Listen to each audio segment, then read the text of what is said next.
Hello, അസ്സലാമു അലൈക്കും. ഇതാണ്ട മുകളിൽ നിന്ന് പൈപ്പ് ഇട്ടിക്കാണ്. മുകളിൽ നിന്ന് മഴവെള്ളം ശേഖരിച്ചിക്കാണ്ടേ മഴവെള്ളം ഇത് പിന്നെ ഫിൽറ്റർക്ക് വരുന്നത്. അത് ഫിൽറ്റർ നാച്ചുറലാണിത്. ഈ ഫിൽറ്ററിൽ നിന്ന് നേരെ വെള്ളം പൈപ്പ് പോണത് ഈ കുഴൽക്കിണർക്കാണത്. കുഴൽക്കിണർ വെള്ളം ശുദ്ധീകരിച്ച് കുറവാണ്. അപ്പോൾ കുഴൽക്കിണർ വെള്ളം ഉണ്ടാകാണ്ടേ ഇപ്പോൾ കുഴൽക്കിണറിൽ വെള്ളം ഉണ്ടാറ്. അപ്പോൾ അതിൻ്റെ മുകളിൽ നല്ല ക്ലിയർ ആക്കിയിട്ടേക്കാണ് പെരൻ്റെ മുകളിൽ. പിന്നെ ഇവിടെ വേറെ ഒരു ടാങ്ക് വെച്ചിക്കണ്. അടിയിൽ ടാങ്കിൽ നിന്ന് വരുന്ന വെള്ളം ക്ലിയർ ആക്കാൻ വേണ്ടിയിട്ട് അത് കാണിച്ചു തരാം. അത് ഇവിടെ ഉണ്ട്. അതിവിടെ വലിയൊരു ടാങ്ക് വെച്ചിരിക്കുകയാണ്. അതിവിടെ കാണിച്ചു തരാം.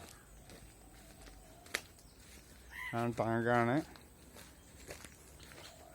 അത് വലിയ ഫിൽറ്ററോടെ വെച്ചിരിക്കണം. ഇതുണ്ടോ? ഇതാണ് ഫിൽറ്റർ.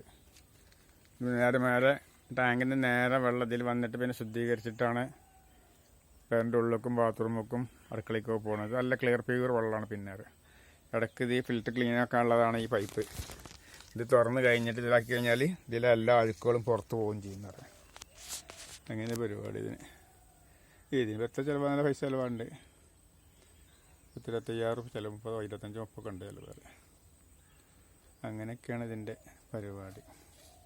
ഇപ്പോൾ വെള്ളമൊക്കെ ക്ലിയറാണ്. ഇപ്പോൾ വെള്ളമുണ്ട്. മഴ പെയ്തിഞ്ഞ് മഴക്കാലം കഴിഞ്ഞാൽ എങ്ങനെയാണെന്ന് അറിയില്ല. ഇപ്പോൾ വെള്ളം ഉണ്ടാറ്. ഓക്കെ, എന്നാൽ അസ്സലാമു അലൈക്കും.